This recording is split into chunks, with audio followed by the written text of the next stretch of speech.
요한복음 3장 16절 말씀 보면 하나님이 세상을 이처럼 사랑하사 독생자를 주셨으니 이는 그를 믿는 자마다 멸망하지 않고 어딨습니까? 영생을 얻게 하려 하심이라 그랬습니다. 자, 영생이란 뭘까요?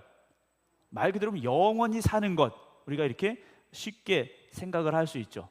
영원히 사는 것, 그것이 정말 영생일까라는 겁니다. 그냥 영원히 산다, 여러분 그것만으로 만족하시겠습니까? 예를 들어서 의학기술이 발달했어요. 그래서 사람이 죽질 않습니다. 100살, 200살, 300살 죽지 않고 살아요. 여러분 행복하시겠습니까? 물론 의사가 당신 이제 몇 달밖에 살지 못합니다 라는 분에게 죽지 않고 100년 살 수 있습니다, 죽지 않고 200년 살 수 있습니다, 이건 좋은 소식이겠죠. 그러나 진짜 100년, 200년을 살아갈 때, 죽지 않고 우리가 영원히 살아갈 때 그 삶에 기쁨이 있고 은혜가 있고 행복함이 있어야 정말 오래 사는 것이 기쁘지 않겠습니까? 그게 없으면 오래 사는 게 오히려 지옥일 수 있습니다. 영생의 반대는요, 없어지는 것이 아니라 영벌이라는 말씀이 있습니다. 그러니까 우리가 살아가는 삶에 있어서 하나님 주신 은혜가 풍성해야 되고, 아까 말씀드린 우리 안에 기쁨이 넘쳐나야 됩니다. 요한복음 10장 10절 보면 예수님께서 이 말씀을 하셨어요. 내가 온 것은 양으로 생명을 얻게 하고. 자, 주님 일단 이 땅에 오신 건 우리에게 생명을 얻게 하려고 오신 것이고요, 그 다음에 뭐라고 되어 있냐면 더 풍성히 얻게 하려는 것이다 그랬습니다. 영생을 주시는데, 생명을 주시는데 그 위에 더 풍성한 것을 우리에게 주고자 하심이라 말씀을 하셨다라는 거죠. 자, 우리가 종말이라는 것은요, 무엇인가 완전히 끝나고 새롭게 시작하는 게 종말이 아닙니다. 우리가 생각하는 종말의 개념은 세상에 끝이 오고 다시 새롭게 시작되는 것, 이걸 종말이라고 표현하는데, 그리스도인의 종말의 개념은 어떤 것이 되어야 되느냐? 우리가 주님 만났을 때, 십자가로 말미암아 거듭나고 새로웠을 때 우리 각자는 이미 종말을 경험한 겁니다. 그리고 그 뒤로 새로운 삶을 지금 살아가고 있고, 그것이 영생의 삶이 되어지고 은혜의 충만함이 되어져야 되고 하나님이 함께 하시는 삶으로 나아가는 저와 여러분들이 되어져야 됩니다.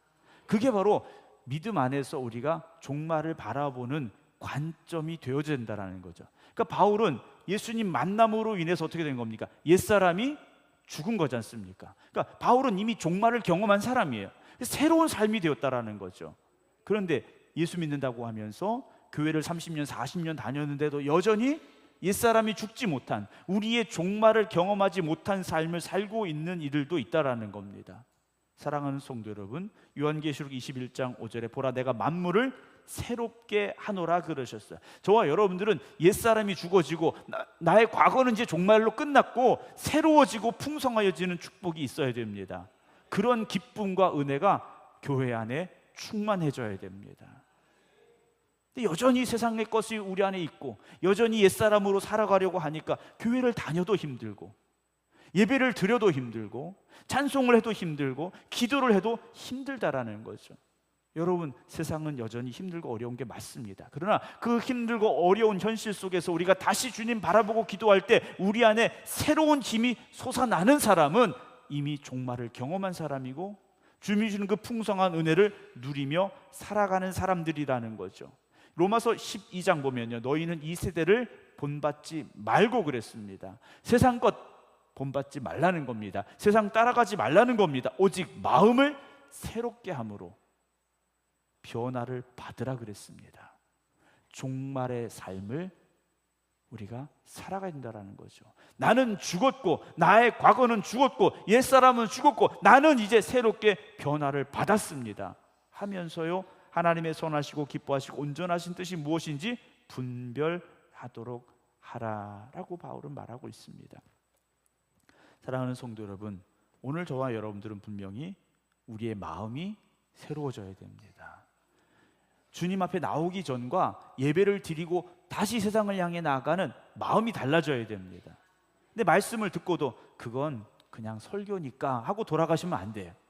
그건 그냥 성경 속에 나왔던 얘기니까 하고 돌아가시면 안 돼요. 이건 그냥 누구 들으라고 한 얘기니까 나는 상관없어 이러셔도 안 된다라는 겁니다. 오늘 이 시대를 살아가면서 하나님의 선하시고 기뻐하시고 온전하신 뜻이 무엇인지를 분별하고 그 뜻을 따라 살아가는 우리의 삶이 되어질 때 우리는 옛사람을, 이 시대를 본받지 않는 사람으로 거듭난 사람들이 될 수 있다는 거죠. 우리가 이제 비행기를 타고 다른 나라에 가게 되면 다 달라지지 않습니까? 다 달라져요. 그 중에 중요한 게 있습니다. 시간이 달라집니다. 시차라고 그러지 않습니까? 일본에 가도, 일본은 참 시차가 없죠. 이 차가 똑같죠. 일본은 똑같고, 중국에 가고 뭐 다른 나라 가고 미국 가고 이러면요, 시차가 많이 달라집니다. 낮인데 밤이기도 하고요. 그래서 해외에 가면 이 시차를 적응하기 위해서 많이 힘듭니다. 왜냐, 우리의 그 생체 리듬이 우리나라 시간에 맞춰 있기 때문에 해외에 가면요, 자야 될 시간에 돌아다니고요, 돌아다녀야 될 시간에 자야 되니까 이게 너무 힘든 그 시간을 겪어 가야 됩니다. 그래서 어떤 분들은요, 비행기를 타면 그 시간을, 내 시계를 도착하는 나라의 시간으로 바꿉니다. 미리 바꾸고 그 시간에 맞춰서 움직여요. 물론 뭐 몇 시간, 두세 시간 가고 뭐 대여섯 시간 가는 거는 맞추기가 좀 어렵습니다만, 한 10시간 이상 차이 나는 나라에 가려면 그 나라의 시간에 맞춰서 내 생체 리듬을 바꾸는 거예요. 내가 도착했을 시간에 거기가 아침이라면 비행기 타고 가는 동안에 아무리 내가 지금 낮에 비행기를 탔어도 잠을 자는 겁니다. 그냥 잠이 안 오니까 잠이 올 수 있는 약을 먹으면서까지도 잠을 청하는 경우가 있어요. 그래야 거기 시간에 맞춰서 내 생체 리듬이 바뀌어지니까 그렇게 시차 적응을 하려고 노력을 합니다. 저도 이제 성지순례 가고 이러면 시차가 막 10시간 막 이렇게 넘게 나니까 도착해서도 힘들고 와서도 힘들고 이런 경험들이 많이 있었는데, 우리가 예수 믿고 거듭나고 변화됐는데 아직 그게 적응이 안 되신 분들이 있어요. 적응이 안 되니까 어떻습니까? 힘들어요. 시차가 적응이 안 되면 몽롱하고요, 일상생활하기가 참 힘듭니다. 그게 며칠을 가요. 그런데 우리가 예수 믿고 거듭났다면 내 시간이 아니라 하나님의 시간에 맞춰야 되고, 내 상황이 아니라 하나님의 말씀에 나를 맞춰야 됩니다. 그걸 빨리 맞추셔야 돼요. 예수 믿고 살아간다는 건 그걸 얼마나 내가 맞춰서 살아가느냐에 따라 달라지게 된다는 거죠. 교회를 10년 다녔다고요, 그게 저절로 맞춰지는 게 아닙니다. 교회를 30년 다녔다고 저절로 그게 맞춰지는 게 아니에요. 내가 맞추려고 노력해야 됩니다. 하나님의 뜻에 맞추려고, 하나님의 뜻에 나의 삶을 맞추려고 노력해야 돼요. 그래서 이 세대를 본받지 말고 오직 마음을 새롭게 하여 변화를 받아야 된다는 거죠. 사랑하는 성도 여러분, 여러분들은 지금 여러분들의 삶이 하나님의 뜻에 맞춰지고 있습니까? 내 삶이 하나님의 뜻에 맞춰진 삶을 살고 있습니까? 아니라면 빨리 맞추셔야 됩니다. 그냥 나는 나대로 살래, 이래서는 안 된다라는 거예요. 여러분, 내 뜻이 옳습니까? 하나님의 뜻이 옳습니까? 당연히 하나님의 뜻이 옳죠. 내 생각이 맞습니까? 하나님의 생각이 맞습니까? 하나님의 생각이 맞는 거예요. 근데 우리는요, 여전히 내 생각대로, 내 뜻대로 살려고 한다라는 거죠. 우리가 그런 말 하지 않습니까? 세상이 많이 변했어. 그럼 변화된 세상에 맞춰서 살아야 되지 않습니까? 변화된 세상에 맞춰 살지 않으면 사는 게 얼마나 힘들고 어렵겠습니까? 여러분, 시대가 변하면 시대에 맞춰 살듯이 내가 세상 속에 살다가 하나님의 나라에 들어왔으면, 주님의 몸된 교회에 들어왔으면 거기에 맞춰서 살아가는 것, 그게 이제는 그리스도인의 삶인 겁니다. 변화된 삶을 사는 게 그리스도인의 삶이라는 거죠. 로마서 6장에 바울은 또 이렇게 말해요. 그리스도 예수 합하여 세례를 받은 우리는 그의 죽으심과 합하여 세례를 받은 줄을 알지 못하느냐 하면서 이렇게 말해요. 우리로 또한 새 생명 가운데서 행하게 하려 함이라 고백을 합니다. 이제는 새 생명 가운데 살아가야 된다는 거죠. 옛사람이 아니고, 옛 모습이 아니고 새 생명 가운데서 행함으로 살아가야 된다는 겁니다. 우리는 완전히 뭐가 된 겁니까? 바뀌었다라는 거죠. 새로운 생명으로, 새로운 삶으로 바뀌었다라는 겁니다. 그게 종말을 경험하고 종말을 통과한 여러분들의 삶이 되어져야 되고, 그런 삶은 결국 어떤 삶인, 주님이 주시는 풍성한 삶이 될 수 있다라는 거죠. 오늘 보면 빌립보서 2장 12절 말씀에, 그러므로 나의 사랑하는 자들아 그랬습니다. 나의 사랑하는 자들 누굽니까?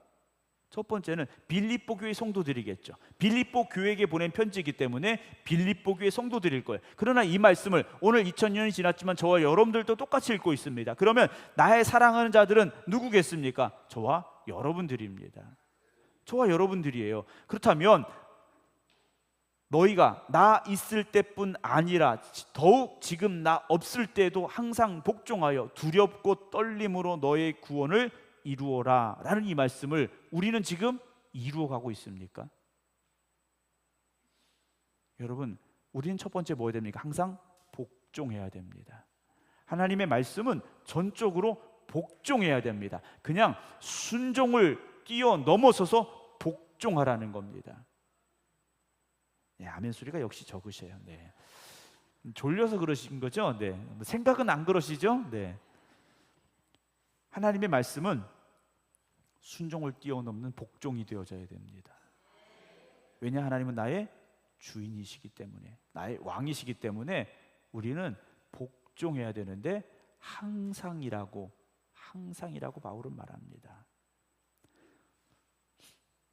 내가 하고 싶을 때는 하고 하기 싫을 때는 안 하는, 이건 복종이 아니지 않습니까? 내 형편과 내 상황, 내 기분, 내 처지가 중요하지 않아요. 그게 순종하고 연관되지 않아요. 무조건 하나님의 말씀이니 내가 행하겠습니다 해야 돼요. 가나의 혼인잔치에서 예수님의 어머니 마리아가 종들을 불러놓고 말했지 않습니까? 무슨 말씀을 하시는지 그대로 해라 그랬어요. 이해되든 이해되지 않든, 그게 상식적으로 옳든 옳지 않든 그대로 하라는 거죠. 그게 복종입니다. 여러분, 설교를 들었을 때, 하나님의 말씀을 읽었을 때, 하나님 어떤 감동을 주셨을 때, 여러분 그건 복종하라고 주시는 거예요.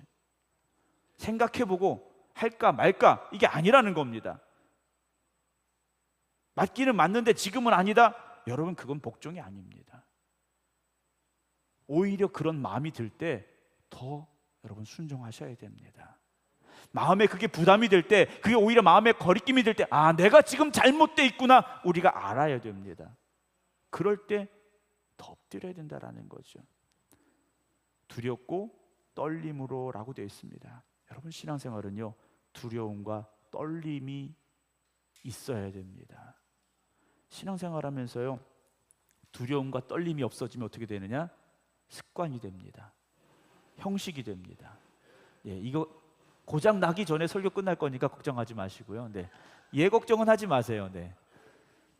신앙생활하면서 두려움과 떨림을 잃어버리는 순간, 여러분 우리는요 심각한 병에 걸린 겁니다. 그걸 아셔야 돼요. 하나님의 말씀 앞에 두렵과 떨림이 있어야 되고, 절대자 앞에서는 두려움과 떨림이 있어야 되고, 창조주 앞에서는 두려움과 떨림이 있어야 됩니다. 그런데 이 두려움과 떨림으로 뭘 해야 되느냐? 너희 구원을 이루라 그랬어요. 자, 여러분, 제가 여러분에게 묻습니다. 여러분 구원 받으셨습니까? 네, 받으셨어요. 네, 제가 그냥 물어본 거예요. 네, 다 받으셨어요. 근데 구원 받으세요 이거 하고 구원 이루세요 이거 하고 다르지 않습니까?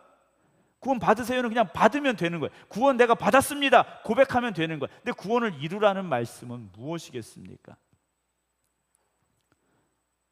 저희 큰애 이름이 이룰이에요. 네. 이룰이 아니고 이룰입니다. 네. 이름을 뭘로 질까 고민하다가 하나님의 뜻을 이루라고 이룰이라고 졌습니다. 네. 본인은 대답을 안 해요. 네. 네. 그래서 이룰인데, 이루다라는 것은요, 이룬다라는 건 지금 다 된 게 아니지 않습니까? 계속해서 진행 중인 거예요. 여러분, 우리가 구원을 이루라는 건 하나님 앞에 가는 그날까지 그 구원을 붙잡고 구원의 삶을 살아가면서 하나님의 나라까지 가는 과정이 구원을 이루는 삶이라, 여러분 우리가 그렇게 고백할 수 있어야 됩니다. 우리는 예수 그리스도를 영접함으로 이미 구원을 받았습니다. 그러나 구원 받음으로 끝난 것이 아니라 하나님과 내가, 하나님은 나의 아버지가 되시고 나는 하나님의 자녀가 되어집니다. 하나님 나의 왕이시고 나는 하나님의 백성입니다. 이 관계를 끊임없이 유지해 가는 것, 그것이 우리의 구원을 이루어가고, 내가 옛사람에서 변화되어 새 사람으로 변화된 삶을 끊임없이 살아가는 것, 그것이 우리의 구원을 이루어가는 삶이라는 거죠. 근데 이게 참 말은 쉽지 어렵습니다. 말은 쉽지 어려워요. 왜냐? 내가 옛사람은 죽었지만 다 죽은 게 아닌 거거든요. 문득 내 안에 그 세상의 것들이요, 과거의 내 생각들이 다시 올라와요. 그래서 어떻게 살아야 되는가? 이어지는 말씀 그 밑에 봅니다. 성경 안 덮으셨죠? 네. 없으신 분들은 들으시고, 13절 보면 너희 안에서 행하시는 이는 누구십니까? 하나님이시니라 그랬어요. 하나님을 모시고 살아가야 됩니다. 하나님을요 모시고 살아가야 돼. 대부분 이제 결혼할 때 모시고 산다고 얘기를 해요. 모시고 산다고 얘기하는데 살다 보면 잘 안 되죠. 모시고 사는 게 참 어렵습니다. 왜냐? 복종해야 되기 때문에 어려운 거예요. 모시고 살려면 복종해야 됩니다. 여러분, 하나님을 여러분 안에 모시고 살고 있습니까? 아멘 하신 분들은요 끝까지 그렇게 가시기 바랍니다. 아멘 못 하신 분들은요 다시금 결단하셔야 돼요. 하나님 내 안에 임재하시고 내가 하나님의 말씀에 온전히 복종하겠습니다 고백하셔야 돼요.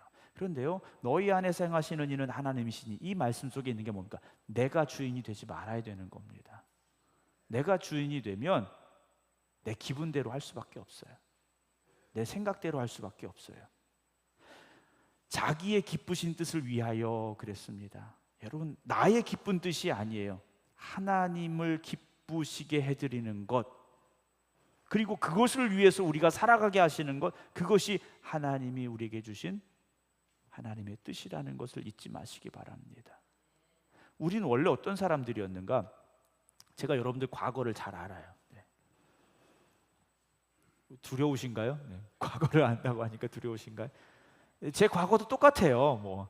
별반 다르지 않습니다. 에베소 2장 3절 보면 전에는 우리도 다 그 가운데서 우리 육체의 욕심을 따라 지내며 육체와 마음에 원하는 것을 하여 다른 이들과 같이 본질상 진노의 자녀이었더니, 이게 우리 과거지 않습니까? 인정을 안 하시네요. 다시 말씀드릴게요. 과거가 어땠는지 여러분 과거 다 잊어버리셨나 봐요. 잘 들으세요. 우리 육체의 욕심을 따라 지내며 육체와 마음에 원하는 것을 하여 다른 이들과 같이 본질상 진노의 자녀, 이게 우리의 과거의 모습입니다. 이게 과거의 모습이에요. 이런 우리를 하나님께서 부르셨는데 왜 부르셨느냐? 하나님이 기뻐하시는 뜻 안에 살라고, 하나님이 기뻐하시는 삶을 살라고 우리를 부르셨다라는 거죠. 하나님께서 아담을 창조하실 때 하나님의 기쁨이 되는 아담이었습니다. 아담이요, 하나님이 기쁨이 된 아담이었어요. 그런데 어떻게 돼버린 겁니까? 욕심을 따라 죄의 길로 갔더니 진노의 자녀가 되고 말았다라는 거죠. 여러분, 오늘도 우리는 나의 욕심을 따라가선 안 됩니다. 하나님이 기뻐하시는 길로 가야 됩니다. 그 모든 것들이 어디에서 이루어져야 되느냐? 바로 이 교회 안에서 이루어지는 겁니다. 그래서 교회는요, 항상 내가 누군가의 믿음의 선생이라는 사실을 잊지 말아야 됩니다. 내 믿음의 모습이 누군가에게 지금 보여지고 있다는 거죠. 내가 하나님을 기쁘시게 하는 길을 열심히 가고 있으면 누군가가 보고 그 길을 따라오는 거예요. 그리고 내가 누군가가 정말 열심히 하나님의 영광을 위해 살아가는 모습을 보면서 야, 길이 저기구나, 나도 그 길을 가야지, 여러분 고백할 수 있으시기 바랍니다. 나보다 못하는 사람 보지 마세요. 나보다 열심 없는 사람 보지 마세요. 그들을 위해서는 기도하시기 바랍니다. 여러분, 믿음의 열심은 상한선이 없습니다. 내가 정해놓은 기준을 만들지 마세요. 그것보다 더 하려고 열심히 하셔야 됩니다. 남들 하는 거 따라가는 것만 하다가는요, 늘 뒤처질 수밖에 없습니다. 뛰어넘으셔야 돼요. 뛰어넘으셔야 됩니다. 여러분, 아브라함의 믿음 뛰어넘으셔야 됩니다. 아브라함이 믿음의 조상이라고요? 내가 아브라함보다 더 큰 믿음을 갖기를 원합니다. 내가 더 하나님의 기쁨이 되기를 원합니다. 여러분, 그런 욕심을 가지시기 바랍니다. 교회는요, 그런 욕심이 있어야 됩니다. 세상적인 욕심을 가지시라는 말씀이 아니에요. 여러분, 믿음의 선한 욕심을 가지셔야 되고요, 그런 도전이 있어야 됩니다. 그럴 때 교회가 성장하고 우리의 믿음이 성장하는 겁니다. 여러분, 교회 성장은요, 사람이 많아지는 게 성장이 아닙니다. 우리 안에 신앙이 더욱더 성숙해지는 것, 그게 성장입니다. 우리가 건강하게 영적으로 성숙해지면 전도도 되는 거고요. 성장하기 싫으신가 봐요. 네. 우리가 영적으로 건강해져야 전도도 되는 겁니다. 교회가 건강한 교회는요, 전도가 될 수밖에 없어요. 근데 교회가 건강하지 않은데 전도 해봐야 전도 안 되고요, 사람이 들어와도 문제가 생기고 다시 교회를 떠나가게 됩니다. 여러분, 우리 생각교회가 지금까지도 하나님의 은혜 가운데 영적으로 건강한 교회로 성장해 왔는데 앞으로 더 건강해지기를 주님의 이름으로 축원합니다. 저와 여러분 우리 모두가 다 영적으로 점점 더 성장해 가야 됩니다. 누가복음 2장 52절에 예수는 지혜와 키가 자라가며 하나님과 사람에게 더욱 사랑스러워 가시더라 그랬어요. 여러분, 교회가 시간이 지날수록 하나님의 기쁨이 되어져야 되고 그 지역에 선한 영향력을 끼칠 수 있는, 그래서 사람들이 교회를 교회답게 인정하는 교회가 될 수 있도록 만들어 가야 됩니다. 그러려면 다시 교회는 건강해져야 됩니다. 교회가 건강해져야 지역에 선한 영향력을 끼칠 수 있습니다. 우리 코로나 초기에 얼마나 심했습니까? 막 격리시키고 이랬잖아요. 수련원 같은 데가 격리시키고 막 그랬지 않습니까? 여러분, 그런데 교회가 스스로 격리되고 있습니다. 교회가 세상으로 들어가야 되는데, 그래서 세상을 변화시켜야 되는데 교회가 스스로 격리되고 있어요. 건강하지 못하기 때문에. 교회가 건강하지 못하기 때문에 선한 영향력을 끼치지 못하니까 교회가요, 세상과 격리되고 있고 세상 사람들이 교회를 멀리하고 있고요. 여러분, 우리 교회가 그런 교회 되지 말아야 됩니다. 정말 아픈 이들이, 상처받은 이들이, 외로운 이들이 야, 교회 가야지 하고 들어올 수 있는 교회가 되어져야 됩니다. 그런 교회가 건강한 교회입니다. 그런 교회가 두렵고 떨림으로 구원을 이루어가는 성도들이 있는 교회라고 우리는 고백할 수밖에 없다라는 거죠. 사랑하는 성도 여러분, 베드로가 설교할 때 3,000명, 5,000명이 회개하고 예수를 믿었다라는 말씀이 있습니다. 어떻게 그럴 수 있을까 생각을 해봐요. 그런데요, 세상은 그렇게 아프고 병든 이들이 있다라는 거죠. 영적으로 갈급한 이들이 있다라는 겁니다. 베드로의 설교가 뭐 엄청난 파워가 있어서라고 보기보다는 하나님께서 살리셔야 될 영혼들이 세상에는 그렇게 많다라는 거죠. 여러분, 이 시대에 한국교회가 전도가 안 된다, 부흥이 안 된다, 뭐 맞는, 현실적으로 볼 때 맞는 이야기예요. 그러나 아직도 교회 다니는 사람보다 교회 안 다니는 사람이 많다는 이 현실 속에서 우리는 어떻게 받아들여야 되겠는가라는 거죠. 사랑하는 성도 여러분, 주님 안에서 먼저 여러분들이 행복하시기 바랍니다. 영적으로 건강해지시기 바랍니다. 그리고 세상에 나아가서 주님의 교회가 이런 교회임을 보여줄 수 있어야 됩니다. 교회는 오전에도 말씀을 드렸습니다만 어느 누구도 외롭지 않아야 됩니다. 교회는요, 어느 누구도 외롭지 않아야 돼요. 그래서 교회 왔는데 누구하고도 얘기 한마디 못하고 돌아가는 사람이 있어서는 안 됩니다. 교회 왔는데요, 누구하고도 인사도 못하고 누구하고도 얘기도 못하고 그렇게 돌아가는 사람이 우리 교회는 없기를 주님의 이름으로 소망합니다. 아플 때 함께 아파줘야 되고요, 슬플 때 함께 슬퍼줘야 되고요,